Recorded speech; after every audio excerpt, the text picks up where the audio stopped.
Alright, so not too long ago I had done a video where I made some light cast into the floor of a room using Vanishing Point. Well, we're going to take it a step further here in CS3. We're going to use the new and improved Vanishing Point and see if we can get a much more interesting effect using that same type of lighting effect.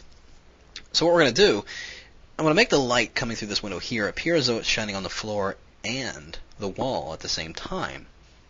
Now, in CS2, to achieve this in Vanishing Point, we would have had to do one plane and then gone and do another plane after that.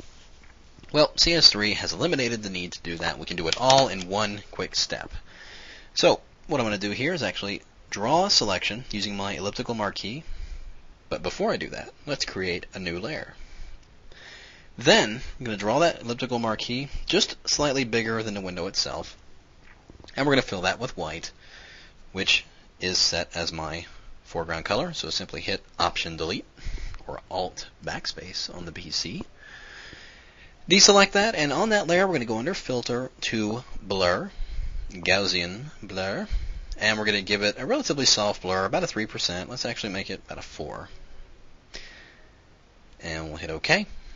And then I'm going to activate that layer as a selection by holding down my Command or Control key, clicking on that layer. And we're going to copy it to the clipboard. Copy. Deselect, turn off that layer, and now I'm going to create a new layer on top of that one. And now we're going to go inside Vanishing Point. Go under Filter, Vanishing Point. Now, I'm going to go ahead and start drawing my plane. I'm going to do the floor plane first, start in this corner here, drag this out, and just like that. Now the red line, of course, indicates that I'm not in accurate perspective just yet. Just move these little points around until we get our blue grid right there. Now next thing I'm going to do, I'm going to draw the second plane, which will be the wall right here. And I'm going to hold down my Command key, click on this point right here, and begin dragging that one up. And it will go and it will line up right up to the top right there. So now I've got the plane for my wall and the floor. I'm going to do Command V to paste that object into my Vanishing Point window.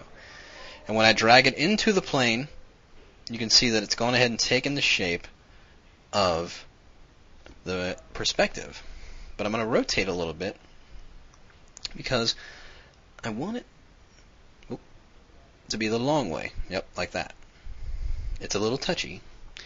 And it's a little big, a little long in there, so I'm actually going to bring this over and scale this in quite a bit. Move it right along here.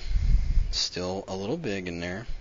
Something you got to be careful for when you are dragging your images inside your plane,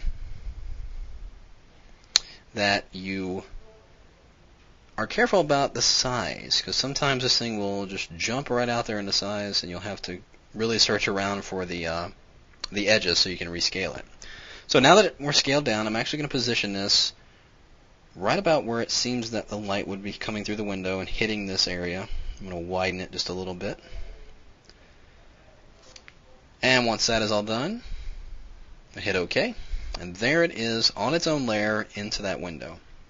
And I'm simply going to change this layer's blending mode to soft light. So there, we have a subtle light coming through that window. Well, it's not entirely convincing just yet. We still need to add one more thing to make it look like that light's coming through the window, and that is basically the beams of light that you see that shine that light onto the wall. So, again, create a new layer, get my elliptical marquee, and I'm just going to draw just a big selection from top to bottom, not very wide, right about like that. And then I'm going to go over and get my gradient tool right here, making sure we're going from white to transparent, white being my foreground color. So white to transparent. Inside that selection, I'm going to hold down my Shift key and come in from the left side just a little bit, and then still holding down that Shift key, coming in from the right. Maybe just a little bit more, just like that.